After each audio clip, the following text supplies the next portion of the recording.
चलो विद्यार्थी मित्रांनो, आज जो पेपर झाला यामध्ये अर्थशास्त्र आणि इतिहास या दोन विषयाच्या संदर्भात संभाव्य उत्तर काय असू शकतील या संदर्भातला हा आजचा व्हिडिओ आहे। जास्त वेळ जास्त एक्सप्लेनेशन मी तुम्हाला इथे देणार नाही, का जर तुम्ही आता ते ऐकून बेजार झाला असेल एक्सप्लेनेशन, डायरेक्ट उत्तर काय काय असू शकतात हे आपण थोडक्यात पाहूयात। तर बघा, पहिला क्वेश्चन आपल्या समोर इथं आहे की जसं की 1919च्या कायद्यातील त्रुटीची चौकशी करण्यासाठी कोणती कमिटी नियुक्त केली होती? तर आता Muddiman committee, Simon committee, Lord Macaulay, Hunter commission. आता इथं तर तुम्हाला माहित आहे हे दोन्हीचा तर काय मुद्दा नाही। आता विषय सायमन कमिशन आणि मुडीमन कमिटी ह्यामध्ये नेमकं उत्तर काय असू शकतं? आता बघा, या दोन्ही कमिट्या 1919च्या कायद्याचं परीक्षण करणं ह्याच्यासाठीच आहेत। हे जवळजवळ आपल्या सगळ्याच्याच वाचनामध्ये हा मुद्दा आहे।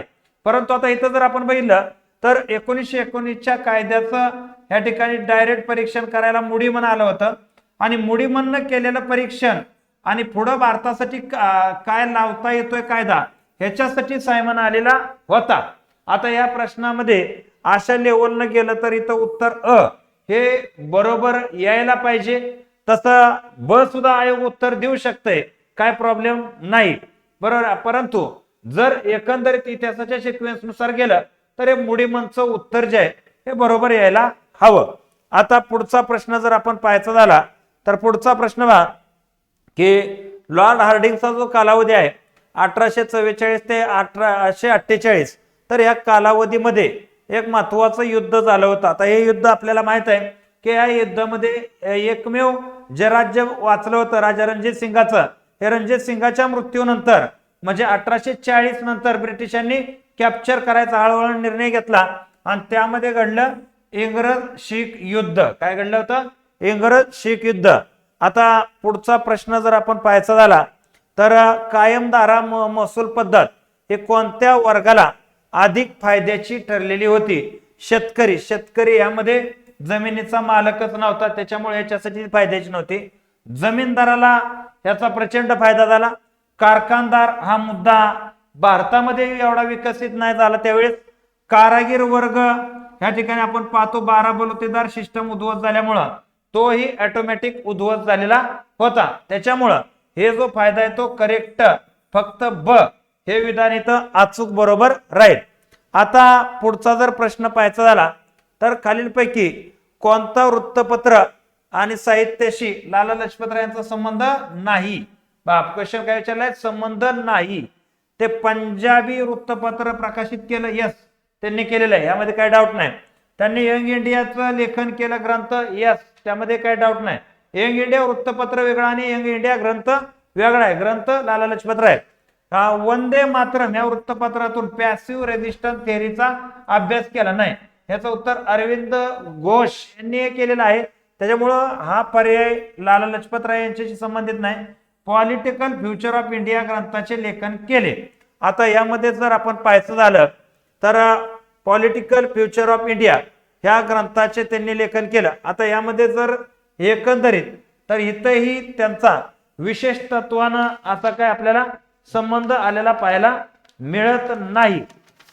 तरी पण एकदा जर आपण याला चेक केलं तरी पण तेच मुद्दा आहे, तर संबंध नाही, तर हे विधान अचूक आहे।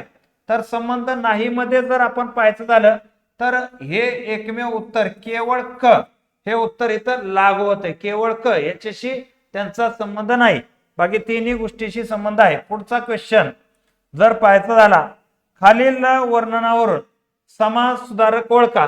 आता ज्ञानप्रकाश, जस्टिस ऑफ पीस, बरोबर। ज्ञानप्रकाश म्हटलं की संपला विषय। हे तर काय, गोपाळ हरी देशमुख।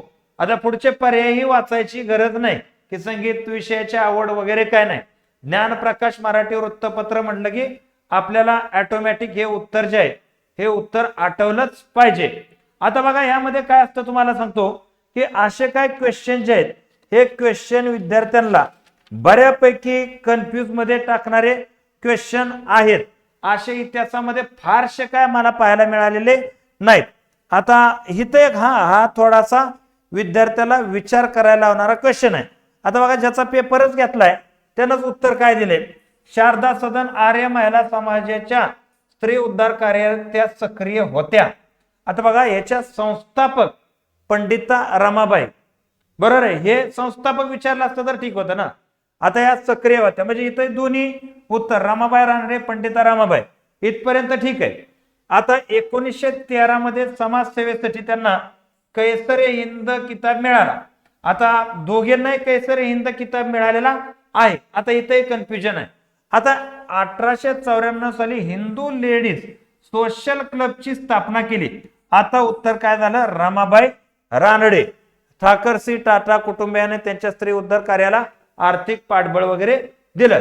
तर हे उत्तर रमाबाई रानडे. परंतु दोन स्टेटमेंट मध्ये पाहिल्या, आता इथं 13 आहे, त्यांना 1919 ला पंडिता रमाबाईंचा कैसरी हिंद आहे. त्यामुळे इथं कन्फ्युजन ते व्हायला नाही पाहिजे, परंतु वर पण नाही व्हायला पाहिजे. का तर संस्थापक विचारलं असतं तर मग ठीक, वेगळा भाग आहे. पण या कार्यात त्या सहभागी होत्या म्हणून रमाबाई रानडे हे उत्तर इथं आपण देऊ शकतो. आता पुढचा क्वेश्चन जो आहे, 1915 मध्ये महात्मा गांधी भारतात आल्यानंतर त्यांनी कोणकोणती गोष्टी केली? चंपारण निळेचा प्रश्न करेक्ट आहे. खेड्यातील शेतकऱ्याचा प्रश्न करेक्ट आहे. अहमदाबाद मधील मिल मजुरांचा प्रश्न करेक्ट आहे. पण हा मुद्दा 1909 चा आहे. कोणता? मुस्लिम स्वतंत्र मतदार संघ. त्याच्यामुळं अ ब क हे याचं अचूक उत्तर आहे. आता बघा पुढचा क्वेश्चन जो आहे, 3 सप्टेंबर 1942 मध्ये तासगाव मध्ये मामलेदार कचेरीवरील मोर्चाचं खालीलपैकी कोणत्या कार्यकर्त्यांनी नेतृत्व केलेलं होतं? आता तासगाव या ठिकाणचं जे आहे, तर इथं आहे कृष्णा रमा कुराडे, विस पागे, गोविंद खोत, सोनी हे उत्तर आहे. तर त्यामध्ये यशवंतराव चव्हाण वगैरे भरपूर नावं आहेत खाली, परंतु ही सगळी नावं जी आहेत ही नावं ऑलरेडी इथं आहेत. वरील सर्व हा जो पर्याय, हा पर्याय बरोबर ठरतो. आता एकमेव क्वेश्चन आहे त्याच्यातला जो विद्यार्थ्यांना म्हणजे माहित नाही अशा कॅटेगरीत जाणारा, अन्यथा इतर प्रश्न तसे नाहीत. आता बघा पुढचा क्वेश्चन आहे, 1857च्या उठावाच्या संदर्भात खालील विधानं बरोबर आहेत. आता साताऱ्याचे छत्रपती प्रतापसिंह यांचे गेलेले राज्य परत मिळवण्यासाठी रंगो बापूजी गुप्ते नाव आहे, त्याच्यामुळं हा पर्याय बरोबर ठरत नाही. कोल्हापुरात 31 जुलै 1857 ला 21व्या आणि 28तील तुकडीतील शिपायांनी बंड केलं गडकऱ्यांशी हात मिळवणी करून, हे करेक्ट आहे. नरगुंदच्या भावे या संस्थानिकांचा दत्तक पुत्र अमान्य झाल्याने 1858 मध्ये त्यांनी बंड केलेलं होतं, हे करेक्ट आहे. आता पुढचा मुद्दा आहे, 11 एप्रिल 1858 मध्ये आंबा पाणीच्या लढाईत भिल्लांचा पराभव झाला, हेही उत्तर बरोबर आहे. त्यामुळे ब क आणि ड हे ह्याचे पर्याय आहेत. आता लास्ट क्वेश्चन इतिहासाचा तो बघा काय आहे, तर शेवटचा प्रश्न जर पाहायचा झाला तर हे बघा, हे रिपीट आहे, म्हणजे मागच्याही पेपरला अधिवेशना क्वेश्चन आला आणि हे आहे. आज सरळ सरळ, ह्याला काही लय मोठं लॉजिक नाही. काँग्रेसचं दुसरं अधिवेशन कलकत्ता, बरोबर आहे, अध्यक्ष कोण? दादाभाई नौरोजी. काँग्रेसचं तिसरं अधिवेशन मद्रास, बदरुद्दीन तय्यबजी. झालं, एवढ्यातच हे उत्तर इथं निघलं आणि सरळ आहे. पहिली 5 अधिवेशनं तुम्हाला पाठ असावीच लागतात. भरपूर वेळा आपण हे युट्यूबला टाकलेलं आहे, भरपूर क्वेश्चन मध्ये घेतलेलं आहे. हे सगळे क्वेश्चन, एक क्वेश्चन वगळता सगळेच क्वेश्चन आपल्या लेक्चर मधून झालेले आहेत, त्यामध्ये काही शंका नाही. आता पुढचा विषय अर्थशास्त्र. कोणता? अर्थशास्त्र. कोणता? अर्थशास्त्र. अर्थशास्त्राच्या संदर्भातला मुद्दा बघूया. अर्थशास्त्राचे काय क्वेश्चन कसे आहेत बा. इथं जो पहिला क्वेश्चन आलेला आहे, हा पहिला क्वेश्चन इथं बघा काय आहे, तर राष्ट्रीय अन्न सुरक्षा अभियान AMPSM पंचवार्षिक योजने कोणत्या पंचवार्षिक योजनेत तयार केला? तर आपल्याला माहित आहे हे अभियान जे आहे 2007-8 अभियान आहे. आणि ह्या वेळेस आपल्याला माहित आहे की 2007 ते या ठिकाणी 2007 नंतर जे आलेली पंचवार्षिक योजना म्हणजे 11वी पंचवार्षिक योजना होती. काय? 11वी पंचवार्षिक योजना. इथं काय शंका नाही, क्वेश्चन सोपा आहे. हा यामध्ये काय जास्त डोकं लावायची गरज नाही. हा कन्सेप्ट आहे बा, हा कन्सेप्च्युअल क्वेश्चन आहे. कन्सेप्ट क्लिअर कशाला काय म्हणतात असलं तर हा क्वेश्चन बरोबर आला असता. राष्ट्रीय उत्पन्न, उत्पादन, रोजगार पातळी यावर प्रतिकूल परिणाम टाळण्यासाठी सरकार ज्या आपल्या खर्च विषयक आणि महसूल विषयक कार्यक्रमाची आखणी अंमलबजावणी करते, त्या धोरणास चलनविषयक धोरण म्हणतात, नाही ह्याला राजकोषीय धोरण म्हणतात. हा बजेटचा भाग झाला. कशाचा? बजेटचा भाग. आणि याला राजकोषीय धोरण म्हणतो. चलनविषयक धोरण म्हणजे या ठिकाणी आपण पाहतो बघा, रेपो, रिव्हर्स रेपो वगैरे ह्या संदर्भात मॉनिटरी पॉलिसी कमिटी वगैरे ही जी आहेत ती चलनविषयक धोरणं इथं असतात. त्यामुळे कन्सेप्ट क्लिअर असल्यावर हे उत्तर इथं अपर्याय चुकीचं ठरतो. अर्थव्यवस्थेचे कार्य सुरळीत चालण्याच्या दृष्टीने राजकोषीय धोरणाला 1929च्या 33च्या महामंदीच्या नंतरच्या काळात अधिक महत्व प्राप्त झालं. त्यामध्ये केन्स याचं योगदान मोठं आहे. बरोबर आहे. आता खुल्या अर्थव्यवस्थेचा याला जगाचं भविष्य आता केन्सला म्हटलं जातं. का तर हे सगळ्याचं भविष्य सांगायचा अर्थव्यवस्थेचं. यानं पहिल्या महायुद्ध झाल्यावरच दुसरं महायुद्ध लागणार आहे त्यातल्या झालेल्या तहाच्या वेळेत सांगितलं होतं. फार मोठा अभ्यास व्यक्ती होता. त्यानं यामध्ये काय सांगितलं होतं की राजकोषीय धोरण हे योग्य रीतीनं राबवले पाहिजेत राष्ट्रानं. हे हिटलरला उद्देशून तो बोलला होता. करेक्ट विधान आहे. आता पुढचं आहे बरोबर जोडी ओळखा. आता 14 वित्त आयोग. आता हे अर्थशास्त्रात चुकायची काय गरज आहे का त्याची? नाही, हे उत्तर बरोबर आहे. 10वी पंचवार्षिक योजना 2003 ते 2008 हे डोळ्यात तर बघाय परतगाटे. आपण 2002 ते 2007 हे असं असतं. हे कधी दिसलंय का आपल्याला? 1997 ते 2002 असं पंचवार्षिक योजनेचा अभ्यास करताना धडधडीत सालच वर लिहिलेलं असतं. हे चुकीचं आहे. सीमा शुल्कातील घट त्याला वित्तीय क्षेत्रातील सुधारणा असं आपण म्हणतो का? नाही, तर सीमा शुल्कात जी घट झालेली आहे हे आपण जे आहे कर विषयक सुधारणा हा याचा एक भाग आपण ओळखतो. 2023 मधील अर्थ केंद्र सरकारची चूक. तर हे एकमेव उत्तर आहे. बरोबर जोडी ही एकमेव इथं आहे. आता बा पुढचा खालील इकॉनॉमिक्स सोपं आहे. इकॉनॉमिक्स असं अवघड असं काय नाही. 14 ऑगस्ट ला प्रधानमंत्री जनधन योजना एक वित्तीय समावेशनचा भाग होता.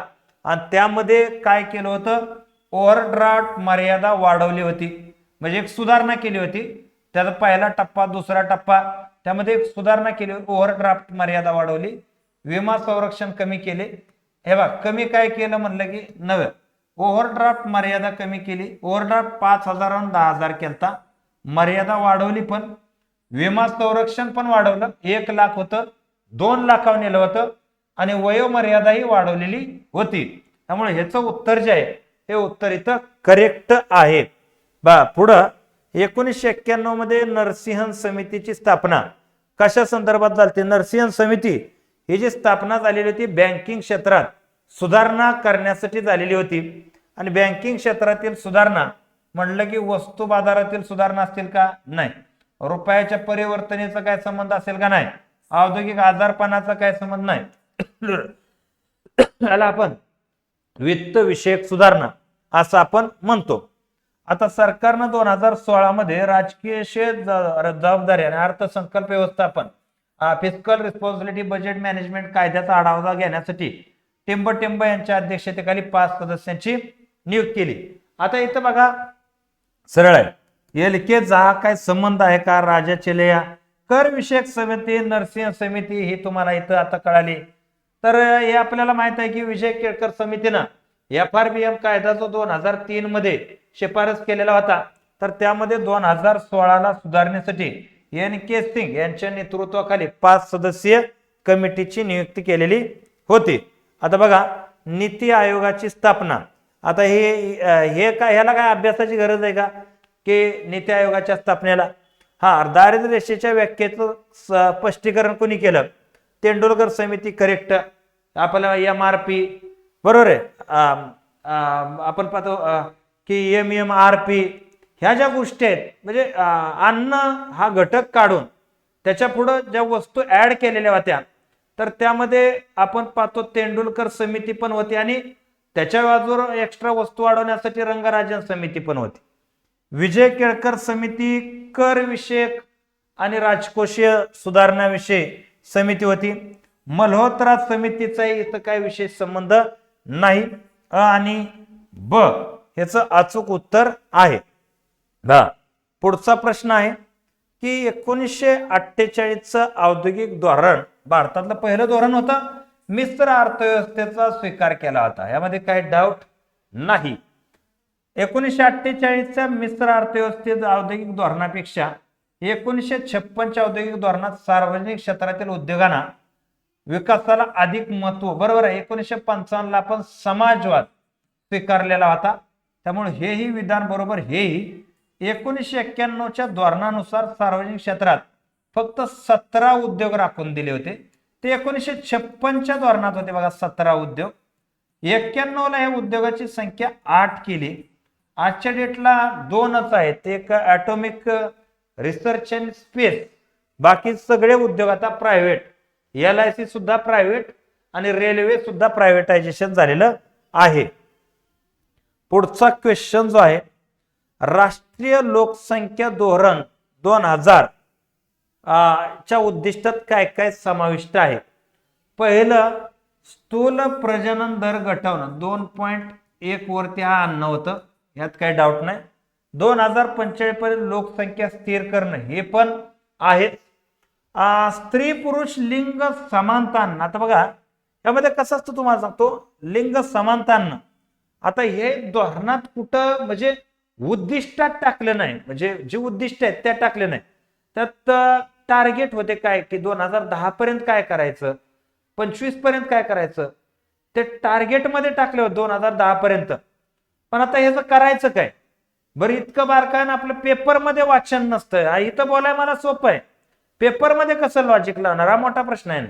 आता उत्तराकडे वापर, ब क असा पर्याय दिसतोय का तुम्हाला कुठं, नाही. वरील सर्व मध्ये दिसतंय ते. 2045 पर्यंत 100% नागरिकरण हे कधीच असू शकत नाही. हे कुठल्याच देशाचा उद्देश असू शकत नाही की 100% शहर बनवण्याचा देश नाही. त्यामुळे वरील सर्व उत्तर हे इथं ह्या पर्यायामुळे येत नाही. मग करेक्ट जवळच्या सगळ्यात पर्याय अ आणि ब. आता बघा पुढचा क्वेश्चन आहे, सार्वजनिक या ठिकाणी कर्जाच्या स्थिरतेसाठी काय निकष असतात. आता सार्वजनिक कर्ज हे बघा लय विद्यार्थ्यासारखं वाचू नका, साध्या शब्दात समजून घेतलं की लगेच कळतं. सरकारवर होणार जे कर्ज आहे याला काय निकष असते, कसं कर्ज असावं. तर विशिष्ट कालावधीत कर्ज शून्य कर्ज हा असू शकत नाही. अर्थव्यवस्थेच्या बजेटचा हा भाग असू शकत नाही, कुठल्या देशाचा नसतो. त्यामुळे हे उत्तर साफ चुकीचं आहे. भविष्यातील कर्ज जीडीपी गुणोत्तर, आजचा कर्ज जीडीपी गुणोत्तराच्या विशिष्ट भागापर्यंत कमी केलं पाहिजे, बरोबर आहे की. भविष्यातलं कर्ज जीडीपीचं आजचं जे कर्ज आहे 10 रुपये असेल तर उद्याच्या जीडीपीतील कर्जाच्या तुलनेत कमी पाहिजे, यात काय डाऊट आहे का, नाही. भविष्यातील कर्ज जीडीपी गुणोत्तरावर निश्चित केलं जाऊ शकतं, करेक्ट आहे ना. की भविष्यात आता महाराष्ट्रावर लाडक्या बहिणीनं जे कर्ज झालेलं आहे, आता हे जर गुणोत्तर स्थिर करण्यासाठी पुढच्या वर्षी कर्ज किती असावं हे ठरवू शकतात ते, काही डाऊट नाही. म्हणजे काय आहे, ब आणि क ह्याचे उत्तर जे आहेत हे निकषात बसणारी उत्तर आहेत. कॉम्प्लिकेटेड प्रश्न वाचायला होता पण समजल्यावर त्यात काही कॉम्प्लिकेशन नाही. अन्नधान्याचे जे बफर स्टॉक केले जातात कशासाठी केले जातात असा क्वेश्चन आहे. किमतीतील चढ उतार मर्यादित करण्यासाठी, करेक्ट. म्हणजे अचानक अन्नधान्याच्या किमतीला वाढून ये नाही आणि कमी होऊ नये, म्हणजे ज्यावेळेस उत्पन्न होईल त्यावेळेस त्याचा साठा करा आणि ज्यावेळेस कमी उत्पन्न होईल त्यावेळेस तो साठा रिलीज करा. त्यामुळं साठप केलं जातं. अन्नधान्याची निर्यात केली जाय हे भारत देशामध्ये नाही. अन्नधान्याची निर्यात करण्यासाठी आपल्यावर अजूनही खूप बंधनं आहेत, त्याच्यामुळं हे उत्तर नाही. बियाणे पुरवठा करणं हा विषय नाही, बियाणे प्रमाणित असतात आणि त्याच्यासाठी वेगळे रिसर्च सेंटर असतात, त्याचा काय मुद्दा नाही. खुल्या बाजारात विकण्यासाठी, यस खुल्या बाजारात विकण्यासाठी आणि ड याचा पर्याय आहे. आता पुढचा प्रश्न, राष्ट्रीय कृषी विकास नाबार्डची स्थापना कधी झाली. आता प्रश्न 65 आहे, उत्तर पण माहित पाहिजे विद्यार्थ्याला. 12 जुलै 1982. आरबीआयच्या कोणत्या कायद्यानुसार शेड्यूल नॉन शेड्यूल बँका, आरबीआय ऍक्ट 34 त्यात शेड्यूल कोणत्या नॉन शेड्यूल कोणत्या हे ठरवण्यात आलेलं होतं. आता पुढचा क्वेश्चन जो आहे की लोकसंख्या संक्रमण सिद्धांतातील तिसरा टप्पा म्हणजे स्थिरीकरणाचा टप्पा मानला जातो. आता यामध्ये आपण या टप्प्यामध्ये पोहोचलोय हळूहळू. जन्मदर मृत्यूदर दोन्ही जास्त, हे पहिला टप्पा असतो लोकसंख्येचा. किती जन्म किती मृत्यू, लोकसंख्येची जलद वाढ. दुसरा टप्पा असतो लोकसंख्येचा, जन्मदर वाढलेला असतो, मृत्यूदर थोडासा कमी झालेला असतो. मृत्यूदरात लक्षणीय वाढ. आता यामध्ये बघा, मृत्यूदरात लक्षणीय वाढ हे जो टप्पा आहे हा सुद्धा पहिल्या दुसऱ्या टप्प्याशी सुसंगत आहे. जन्मदरात लक्षणीय घट म्हणजे आता बघा की सरसकट आता जर नवीन लोक आहेत तर 1 ते 2च्या वर मुलं होऊ देत नाहीत. पुढे अजून ही भीषणता वाढत जाते, जशी युरोपमध्ये जपानमध्ये वाढत चाललेले. हे तिसऱ्या टप्प्याचं लक्षण आपलं सुरू झालेलं आहे.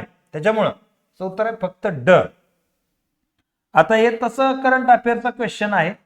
करंट अफेअरच्या क्वेश्चन मध्ये असं आहे की बघा, अर्थशास्त्राचा आहे. केंद्रीय मंत्रिमंडळानं 16 जुलै 2025 ला PMDDKY म्हणजे PM धन धान्य कृषी योजना मंजुरी दिली. हे करेक्ट आहे.